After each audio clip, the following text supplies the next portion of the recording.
প্রাক্তনীদের বরণ পর্ব চলছে। প্রাক্তনীদেরকে বরণ করে দিচ্ছেন আমাদের ক্যাম্পাসের হেড স্যার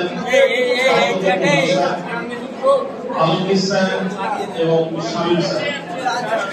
আমাদের মধ্যে উপস্থিত হয়েছে আমাদের বিশেষ অতিথি এবং আমাদের প্রাক্তন শিক্ষকেরা এবং প্রাক্তন স্টাফেরা।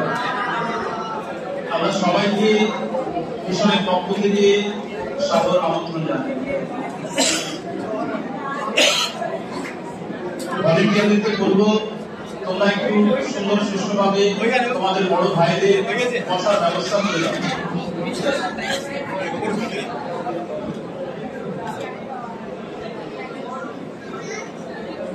আমাদের বরণ পর্বের কাজ প্রায় শেষের দিকে। বরণ পর্ব শেষ হলে আমরা মূল অনুষ্ঠানের দিকে এগোতে থাকবো। সুতরাং সকলে